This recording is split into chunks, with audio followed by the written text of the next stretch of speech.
श्री कृष्णाय नमः। श्री कृष्णाय नमः। श्री कृष्णाय नमः। श्री परमात्मा ने नमः। सभी को सादर नमन, सभी का सादर अभिनंदन। एक बार पुनः हम सभी श्रीमद् भगवद गीता के 5वें अध्याय में परमात्मा की शरणागति कैसे प्राप्त हो इस विषय को लेकर के आगे बढ़ रहे थे। और इससे पूर्व अज्ञान का आवरण हटाकर आत्मज्ञान रूपी प्रकाश प्रकट कर लेना, यही जीवन का उद्देश्य है। और ये कैसे संभव हो, इसकी चर्चा विस्तृत रूप से परमात्मा के वाङ्मय से हम सभी जानने की चेष्टा में प्रयत्नरत थे। और इसी संदर्भ को आगे ले चलते हुए हमें समभाव में स्थित होकर के आत्मसत्ता को तो नकार नहीं सकते। आत्मा सब में विद्यमान है, ये हम सभी स्वीकारते हैं। और वही आत्म तत्व वास्तव में ब्रह्म है। उसको जान लेना, उसकी प्राप्ति कर लेना ही मोक्ष है। या ये कहो कि संसार रूपी भवसागर को पार करने और तर जाने का, या उससे दूर निकल जाने का, ब्रह्म तक पहुंच जाने का, यही क्रम है, यही उद्देश्य है। तो जो व्यक्ति इस बात को भली भांति समझ लेता है कि इस संसार में आत्म तत्व के रूप में इस शरीर में हम विद्यमान हैं, या शरीर के साथ हम आगे बढ़ रहे हैं, लेकिन शरीर तो जड़ है और इसे बढ़ाने की जो अवधि है, उस अवधि के बीच में ही कौन आगे बढ़ाएगा, कौन आगे चलता है, कौन क्रियाशील है, कौन जागृत है, चेतन है, यह स्वयं से स्वयं को मिलाना है। और इसका प्रयास मोक्ष प्राप्ति की इच्छा रखने वाला यानी मुमुक्षु या जिज्ञासु, उसे कर लेना चाहिए। और हम सभी जो भी इस श्रीमद् भगवद गीता के शरण में अपना थोड़ा सा भी वक्त बिताते हैं, तो कहीं न कहीं जिज्ञासा तो है, मुमुक्ष तो है। अब परमात्मा की थोड़ी मेहर हो जाए, कृपा हो जाए, तो हम पूर्ण जिज्ञासु बन जाएं और अपने जीवन को मोक्ष की ओर पहुंचा सकें। यही हमारा उद्देश्य है, यही हम सबकी जिज्ञासा है। और इसी को शांत करने के लिए हम लोगों ने श्रीमद् भगवद गीता की शरण ली है। ये सत्य है कि संभाव में स्थित रह करके जिस व्यक्ति ने जीवित अवस्था में ही अपने को जीत लिया, वही सच्चिदानंद घन परमात्मा तक प्राप्त हो सकता है, पहुंच सकता है, इसमें कोई संदेह नहीं।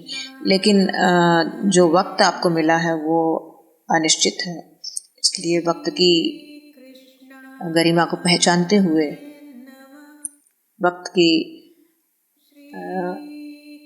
सीमा का अतिक्रमण न करके अपने एक एक क्षण को उसकी तलाश में और उसकी दिशा में रखते जाएं, या उसका सदुपयोग करते जाएं, तो शायद ये संभव है। और जब हम कदम बढ़ाएंगे तो परमात्मा की कृपा तो एक न एक दिन तो होगी, क्योंकि मैंने बहुत सत्य कई बार कहा है कि जब जब जब आप सच्चे मन से, सच्चे हृदय से और सच में उस राह पर चल पड़ेंगे तो मदद करना तो उसका काम है, कृपा करना तो उसकी नियति है और करेगा ही करेगा। इस भाव को लेकर के आगे बढ़ें और अपने जीवन को सार्थक कर लें। एक बड़ा सुंदर सा श्लोक भगवान ने दिया है, न प्रहरिष्यति प्रियम प्राप्य न द्विजेत प्राप्य चा प्रियम स्थिर बुद्धिर सम्मूढ़ो ब्रह्मविद ब्रह्मणि स्थितः। न प्रहरिष्यति प्रियम, जो व्यक्ति प्रिय को प्राप्त होकर हर्षित नहीं होता, यानी जो बहुत प्रिय चीज मिल जाए, बहुत इच्छित वस्तु की प्राप्ति हो जाए या व्यक्ति मिल जाए तो उससे न बहुत हर्ष को प्राप्त होता है और न अप्रिय होने पर बहुत उद्विग्न होता है, या जिसका मन उद्वेलित होता है, वह व्यक्ति स्थिर बुद्धि कहा जाता है। यानी उसने सुख दुख को समभाव में अपने इंद्रियों को जीत रखा है और इसलिए वह स्थिर बुद्धि व्यक्ति सच्चिदानंद परमात्मा में एक ही भाव में ही नित्य स्थित रहता है। और अच्छा है तो उसका है, बुरा है तो उसका है, लाभ है तो परमात्मा की वो है कृपा और हानि है तो भी परमात्मा की कृपा है। इस प्रकार की बुद्धि जब हो जाती है, इस प्रकार का स्थिर चित्त जब हो जाता है तो हम परमात्मा की स्थिति को प्राप्त करने के अधिकारी बनते हैं और यह स्थिति हमारी होनी चाहिए, बननी चाहिए, क्योंकि हम विषयों में अगर अपने को आसक्त रखेंगे और अंतःकरण में बहुत सारी कामनाएं जागृत होती रहेंगी तो फिर विषयों से उत्पन्न होने वाले जो भोग हैं वो प्राप्त भी होंगे, नहीं भी प्राप्त होंगे, उनसे सुख दुख होगा और फिर वो आदि अंत वाले अनित्य भी होंगे उनके परिणाम। और फिर इस प्रकार वह जो व्यक्ति है वो फिर विषयों में ही रमता है, परमात्मा की शरणागति प्राप्त कर ले या मोक्ष की ओर बढ़े ये संभव नहीं है। तो इसलिए हमें हमारा अंतःकरण जितनी जल्दी पवित्र हो जाए, शुद्ध हो जाए और जितनी जल्दी हम सात्विक आनंद की ओर बढ़ सकें, उतना ही जीवन का लाभ है और उतना ही अद्भुत आनंद का अनुभव हम इस जीवन में प्राप्त कर सकते हैं।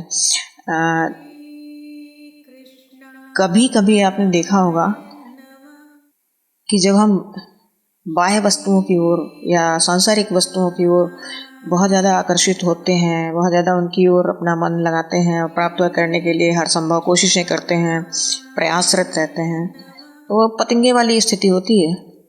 जलती हुई लौ को देख करके बार बार उसको प्राप्त करने का, उस तक पहुंचने का प्रयास करता है और जलकर नष्ट हो जाता है। फिर जन्म लेगा तो फिर वो क्या बनेगा और क्या होगा ये उसकी स्थिति पर निर्भर करता है। और ऐसी विषय भोगों के प्रति अगर हमारी लालसा रही तो हम जीवन में कभी भी जन्म मृत्यु के चक्र से मुक्त नहीं हो सकते, छूट नहीं सकते। ऐसी स्थिति में हमें आत्मनियंत्रण जितनी जल्दी हो सके करना चाहिए। एक और बहुत सुंदर श्लोक भगवान ने दिया, शक्नोति हयो यह सोढुम प्राक् शरीर विमोक्षणात् काम क्रोधोद्भवम वेगम स युक्ता स सुखी नरः। जो मनुष्य, जो साधक या जो व्यक्ति इस मनुष्य शरीर में रहकर शरीर नाश होने के पहले यानी मृत्यु के पहले ही काम और क्रोध से उत्पन्न, काम क्रोधोद्भवम, काम और क्रोध से उत्पन्न वेग को यानी उसके तीव्रता को जो सह लेता है, सहने में समर्थ हो जाता है, वही पुरुष योगी कहा जाता है और वही सुख का अधिकारी है, क्योंकि सात्विक सुख, सच्चा सुख उसे ही प्राप्त होने वाला है। बाकी संसार के सुख मैंने फिर कहा कि वो आपको केवल अनित्यता की ओर ही ले जाएंगे। क्योंकि वो नित्य नहीं होते। सुख दुख देने वाले होते हैं, हानि लाभ देने वाले होते हैं, और आपकी अपेक्षाओं को कभी कष्ट देंगे तो कभी बहुत प्रसन्नता देंगे। ऐसी स्थितियों में बार बार जीना, बार बार मरना असंभव ही है। उससे मुक्ति मिलना फिर आसान नहीं है। तो हमें प्रयासरत रहना चाहिए कि हम काम, क्रोध, लोभ, ये जो एक तरह से बहुत बड़े रोग हैं इस संसार के, इन पर विजय प्राप्त करने की चेष्टा में लगना चाहिए। और ये आसानी से तो संभव नहीं है, लेकिन जो जितनी जल्दी अपने मन पर नियंत्रण कर लेता है, काबू करता है, तो वो बहुत जल्दी इन चीज़ों को जीत लेता है, इन पर विजयी होता है। क्योंकि मन ही सब बंधनों का कारण है। मन जिधर लगा लिया, मन परमात्मा में लगा लिया तो दुनिया दूर दिखती है, मन विषयों में लगा लिया तो परमात्मा दूर दिखता है। तो इसलिए स्थिति आपके ऊपर निर्भर करती है कि आप क्या चाहते हैं। और वैसे तो देखा जाए तो हम भगवत गीता का चयन जो किया है, उसका एक ही उद्देश्य था मेरा कि भगवान ने उद्धार के तमाम तरीके इसमें ईजाद किए हैं, बताए हैं, और हम जैसे लोग कुछ प्रतिशत तो इस धरती पे आज भी हैं जो अर्जुन की तरह जिज्ञासु हैं, जीवन की सार्थकता की ओर आगे बढ़ रहे हैं। तो उनके लिए ये इससे बेहतर और एक बेहतर उपाय और कुछ नहीं हो सकता है। और भगवान की वाणी है, उनके द्वारा बताए गए रास्ते हैं। इन रास्तों पर चल के अगर हम उन्हें प्राप्त कर लें या अपने आत्म तत्व को, आत्म प्रकाश को प्रकाशित कर लें, तो हमारा जीवन और हमारे जीवन का उद्देश्य और हमारी जो परिश्रम की प्रणाली है जीवन के लिए, वो सार्थक होगी और हम अपने उद्देश्य की ओर अग्रसर होंगे। तो क्यों ना समय रहते हम लोग ये काम करें और हमारा जीवन सार्थक हो जाए। बड़े सामान्य तरीके से, बड़े आसान तरीके से भगवान ने हमें एक रास्ता दिखाया है और थोड़ा सा हमें ज्ञान दिया है, समझने की दृष्टि दी है, समझ दी है, तो उसका उपयोग किया जाए। अब आगे इसी क्रम में लभन्ते ब्रह्म निर्वाणम मृषयः क्षीणकल्मषाः छिन्नद्वैधायतात्मानं सर्वभूतहिते रताः। क्षीणकल्मषाः ऋषयः माने जिन लोगों के, जिन जीवों के समस्त पाप नष्ट हो गए हैं।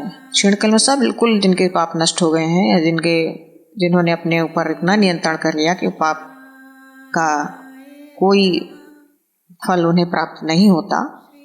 और छिन्न द्वैधायतात्मनः जिनके संपूर्ण संशय निवृत्त हो चुके हैं, यानी उन्हें किसी तरह का कोई संदेह नहीं है, और अपने ज्ञान रूपी प्रकाश के द्वारा उन्होंने अपने संशयों का उच्छेदन कर दिया है।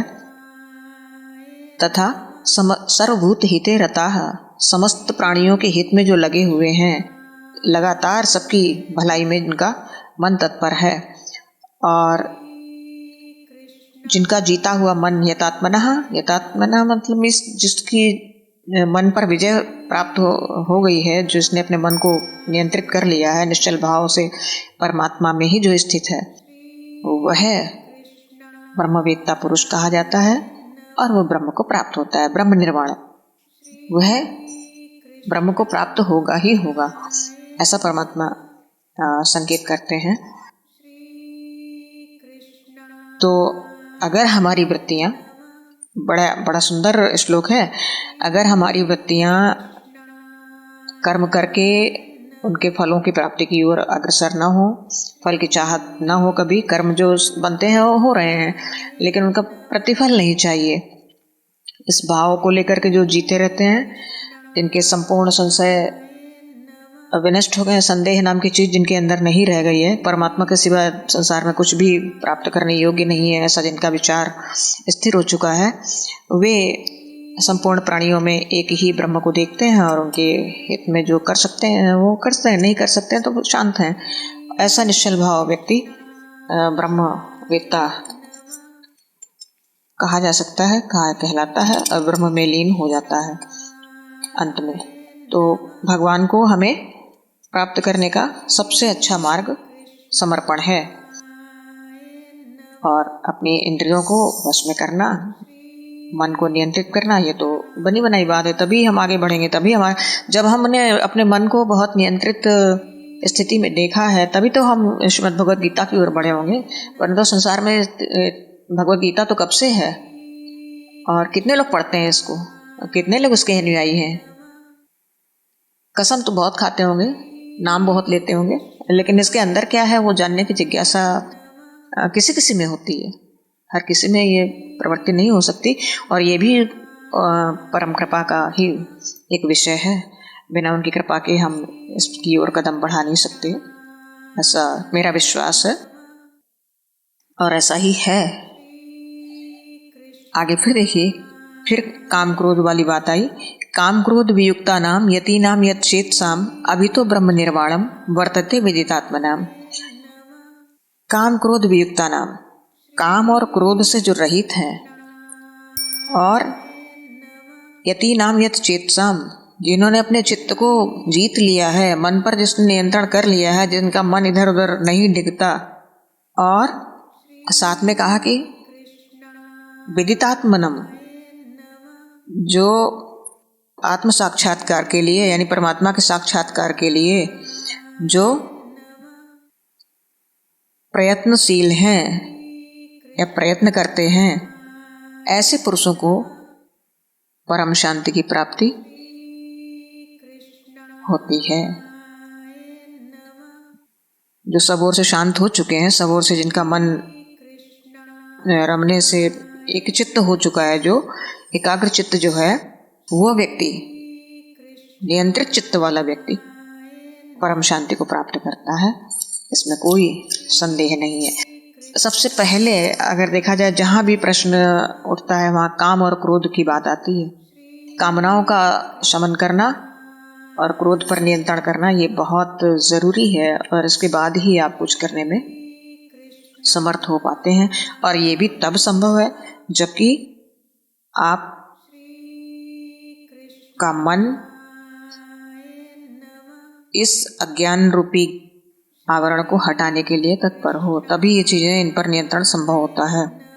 और अज्ञान का आवरण जब हटेगा तो ज्ञान प्रकट हो जाता है अपने आप, और परमात्मा अंदर आत्मा के रूप में निहित है, उसे हमें अपने आप को अपने आप में मिलाना, यही एक मुख्य उद्देश्य, यही मोक्ष है। और ये जीवित ही विदेह बनने की स्थिति कही जाती है, और राजा जनक थे इस तरह के विदेह, जिन्हें आत्म साक्षात्कार था और वो अपने आप को संसार में रहकर भी संसार से अलग स्थिति में पाते थे। और ऐसे हम और आप भी ये स्थिति प्राप्त कर सकते हैं।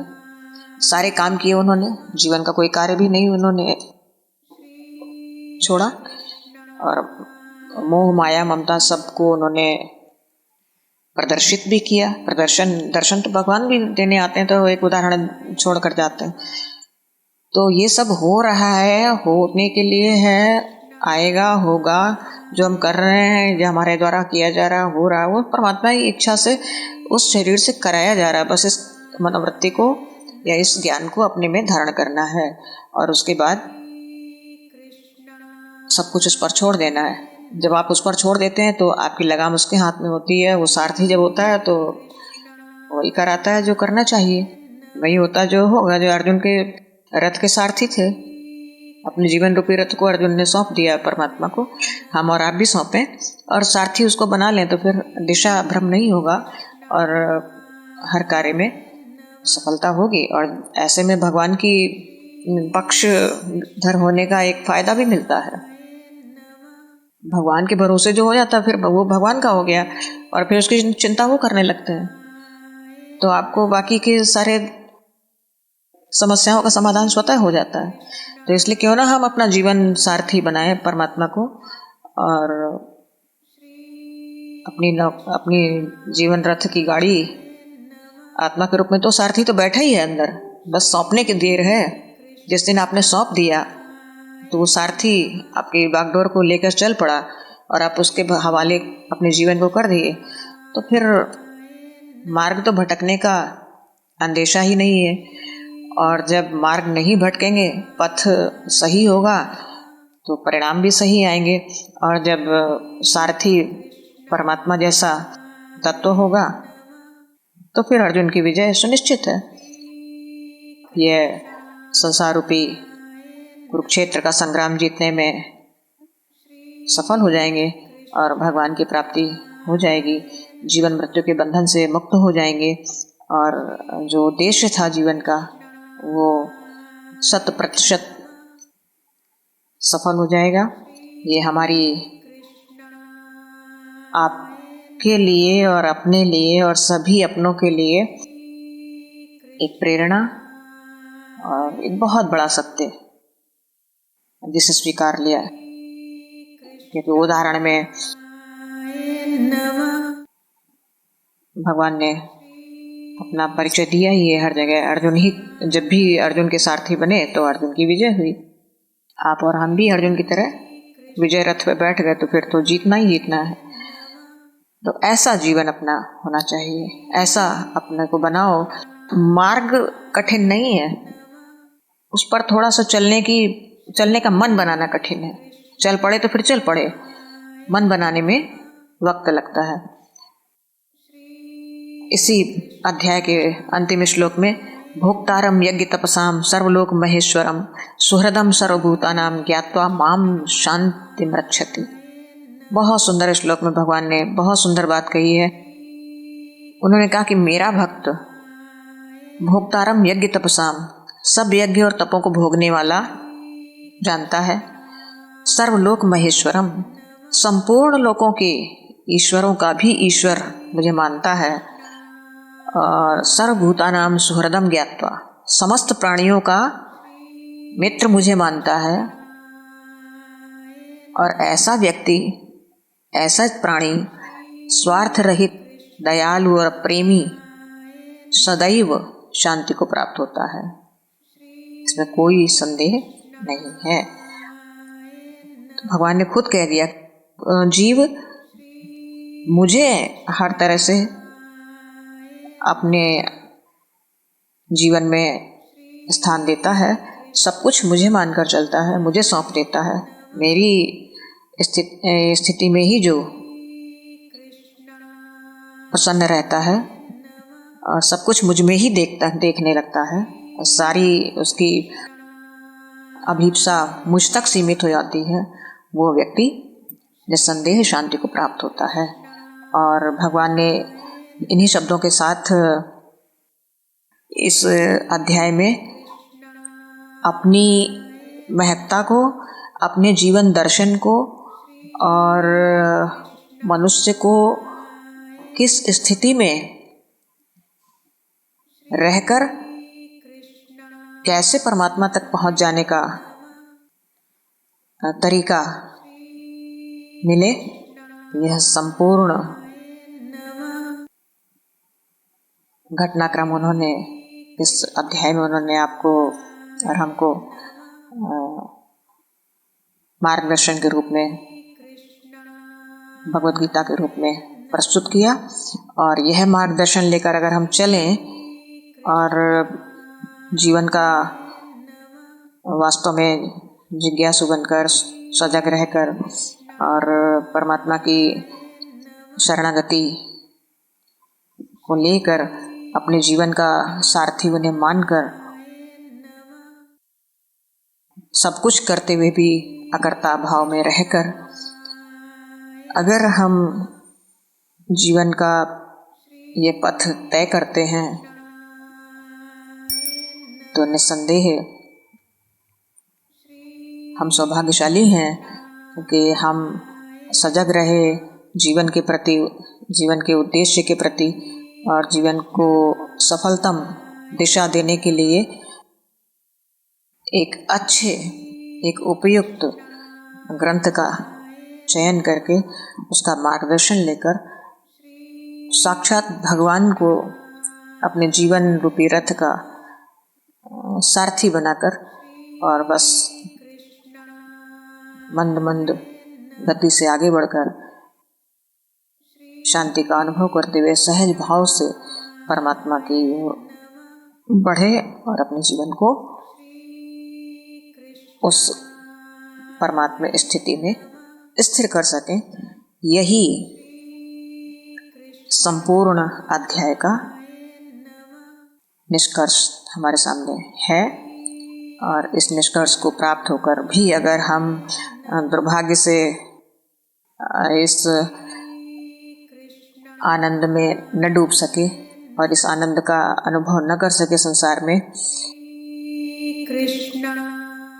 माया की दृष्टि से आच्छादित रहे, माया ने हमें अपने आवरण में ही आघोषित कर लिया, तो फिर हम उस ब्रह्म तक पहुंचने में असफल रह जाते हैं। इसलिए हमें अपनी जिज्ञासा और हमें अपना प्रयास और हमें अपने कल्याण की चेष्टा करनी चाहिए। कदम बढ़ेंगे और हम निरीह भाव से परमात्मा का अगर चिंतन करेंगे तो वो हर कदम पर हमारी सहायता करके हमें इस संसार रूपी भवसागर से पार करने का अवसर भी देगा, कृपा भी करेगा और निकाल भी लेगा, ऐसा मेरा विश्वास है।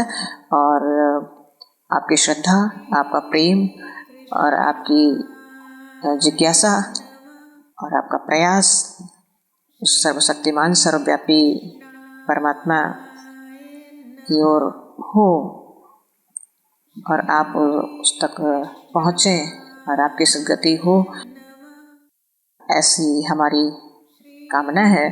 और इन्हीं शब्दों के साथ आज के लिए जय श्री कृष्ण। श्री